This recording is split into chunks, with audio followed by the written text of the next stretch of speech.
পূজা পূজা পূজা মানে এইখন কি পূজা হয় আচলতে হাতত নখৰ চাকি লৈ বামুণে এনেকৈ মন্ত্ৰ মাতি আচলতে কি পূজা কৰিছে আমি ইয়াৰ পৰা কি মানে শিকিব পাম বা কি জানিব পাম কিহৰ কাৰণে কৰা হৈছে কি হয় আচলতে গোটেইখিনি ইয়াত দেখাবলৈ মই চেষ্টা কৰিম তাৰ আগতে পূজাখন কেনেকৈ কৰিছে অকণমান দেখাইছোঁ পূজাখন চাই লওক তাৰপিছত আমি আমাৰ ভিডিঅ'টো আৰম্ভ কৰিম তো হেল্ল' এভৰিৱান মই ডিম্পি ডেকাই আকৌ এটা নতুন ভিডিঅ'লৈ স্বাগতম জনাইছোঁ আপোনালোকক আশা কৰোঁ ভিডিঅ'টো শেষলৈকে চাব আৰু কেনে পায় জনাব তো আজি আমি গৈ আছোঁ মুকালমুৱা নদীৰ পাৰ নলবাৰীৰ হয় মুকালমুৱা বুলি ক'লে নলবাৰীখিনি বিশেষকৈ চিনিয়ে পাব তো আমি গৈ আছোঁ আহি এতিয়া মুকালমুৱা ব্ৰহ্মপুত্ৰ নদীৰ পাৰ পাইছোঁহি ইয়াতে আমি কি কৰিম আপোনালোকে ভাবিছে তাইৰ প্ৰথমতে পূজাখন দেখুৱালে আচলতে সেইখন কি পূজা হয় কেনেকৈ কৰা হয় পূজাখন কৰাৰ শেষত আমি কি কৰিব লাগে এভৰিথিং ইয়াতে দেখাম তো আহকচোন চাওঁ ইয়াৰ পৰিৱেশটোৰ লগতে আমি কি কৰিবলৈ আহিছোঁ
অকণমান ঠাইখন দেখুৱালোঁ ঠাইখন দেখিবলৈ বহুতে বেছি ধুনীয়া আৰু যিহেতু গধূলিৰ সময়টো আহি এনেকৈ নদীত আমি এইখিনি বস্তু এতিয়া সহাই দিম ইয়াত আছে আপোনাৰ ৰূপৰ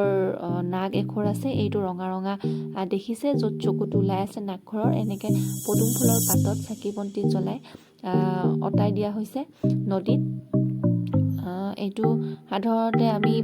গ্ৰহ পাত বুলি কওঁ যিহেতু আমাৰ 9টা গ্ৰহ থাকে তাৰ এটা ভাগ হৈছে নাগটো তো নাগ পূজাখিনি কৰাৰ পিছত এনেকৈ নাগৰ মানে মন্দিৰত থোৱা নহয় যি ভাবি মনত মানে পূজাখন কৰে সেইটো ভাবি এই নাগৰ ৰূপৰ এনেকৈ বনাই মেলি